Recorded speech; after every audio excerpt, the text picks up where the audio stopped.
5 August বাংলাদেশের ইতিহাসে এক স্মরণীয় দিন।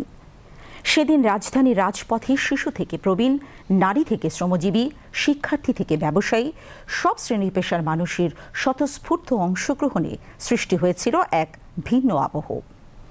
2 বছর পরও জনমানুষের সে স্বতঃস্ফূর্ত উল্লাস, আত্মত্যাগ ও স্মৃতি কিভাবে বেঁচে আছে মানুষের মনে, জানাচ্ছেন কুমার বিশ্বজিৎ রায়। ইতিহাস সত্য ও সময়ের সাক্ষ্য। ইতিহাসের কোনো দিন বারবার ফিরে আসে কিছু শিক্ষা ও সংস্কারের বার্তা নিয়ে। এমনই একটি দিন 5ই আগস্ট। সেদিন রাজধানীর রাজপথে নেমেছিল জনস্রোত। শিশু থেকে প্রবীণ, নারী থেকে শ্রমজীবী, শিক্ষক থেকে ব্যবসায়ী, রিকশা চালক থেকে বিশ্ববিদ্যালয়ের শিক্ষার্থী, যেন পুরো দেশটাই নেমে এসেছিল রাজপথে ইতিহাসের সাক্ষী হতে। কারো হাতে ছিল জাতীয় পতাকা, কারো চোখে আনন্দাশ্রু, কারো মুখে স্বস্তির হাসি, কেননা সেদিন বুক থেকে নেমে গিয়েছিল হাজার মন ওজনের ফ্যাসিস্ট পাথর। আমার চোখ দিয়ে আসলে পানি বের হয়ে গেছিল সেদিন। আমি নর্মালি কাঁদি না কখনো, এই জিনিসটা, কান্না জিনিসটা আসলে কখনো আমার আসে নাই, কিন্তু তখনই আমি সেদিন একটা ফিল করছি যে বুকের উপর থেকে একটা বিশাল বড় ভার নেমে গেছে। সে সময়ের কথা স্মরণ করে একজন শিক্ষার্থী জানান, বহু প্রতীক্ষিত কোনো সাফল্যের আনন্দের মতোই ছিল 5 আগস্টে ফ্যাসিস্ট বিতরণের অনুভূতি। আরেকজনের মতে সেই মুহূর্তের আনন্দ ভাষায় প্রকাশ করার মতো নয়। 11টা থেকে 12টার দিকে নিউজ হচ্ছিল স্বৈরাচার হাসিনা পালাইছে। তো আমার আব্বু দেখে বলে যে আলহামদুলিল্লাহ পড়ো, যে দেশের থেকে ফ্যাসিস্ট পালাইছে। তো সেদিনের অনুভূতি আসলে ভাষায় বলে সম্ভব না।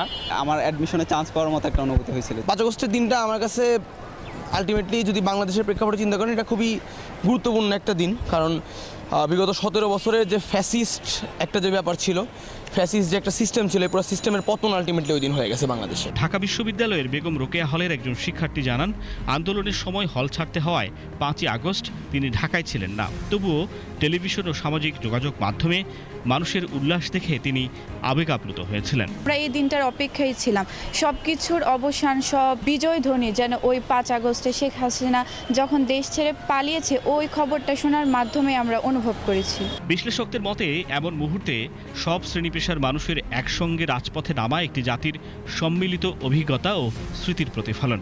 এই অর্জন যেমন কারো একার নয়, তেমনি বিশেষ কোনো গোষ্ঠীর নয় বলেও মনে করেন এই বিশ্লেষক।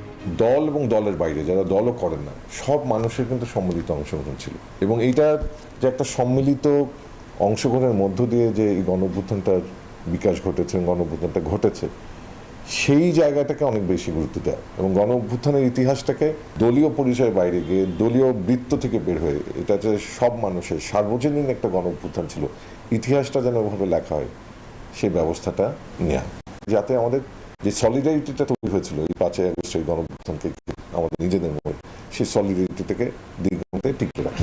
তবে এই স্বতঃস্ফূর্ত উল্লাসের পেছনে ছিল আত্মত্যাগের ইতিহাস। আন্দোলনে প্রাণ হারিয়েছিলেন অনেক মানুষ, আহত হয়েছেন আরও অনেকে। অনেক পরিবার আজও সেই ক্ষতির ভার বহন করছে। ছেলেটাই আমাকে মা বলে ডাকতো, আজকে 2 বছর মা ডাক থেকে বঞ্চিত। আমাকে মা বলে কেউ ডাকে, আমার কিছু নেই আমাদের সন্তান ছাড়া। মাথায় গুলি করছে, এখান থেকে গুলি করছে, এই দিকে বের হয়ে গেছে, আবার এখানে গুলি করছে, এই দিক দিয়ে বের হয়েছে। আমার সন্তানকে কবর দেওয়ার পরেও আমি নিজেকে তৃপ্তি পাইছি যে দেশ থেকে ফেসিবাদ যাওয়ার পরে এতগুলো লোক আজকে পরিত্রাণ পাইছে। 2 বছর পরও মানুষের স্মৃতিতে অমলিন 5ই আগস্ট। উল্লাস, আত্মত্যাগ আর নতুন প্রত্যাশার সেই দিন আজও বেঁচে আছে মানুষের মনে। 5 আগস্ট শুধু একটি তারিখ নয়, এটি লাখো মানুষের অনুভূতির নাম। এটি জাতির ইতিহাসের একটি অবিস্মরণীয় দিন। কুমার বিশ্বজিৎ রায়, বিটিভি নিউজ, ঢাকা।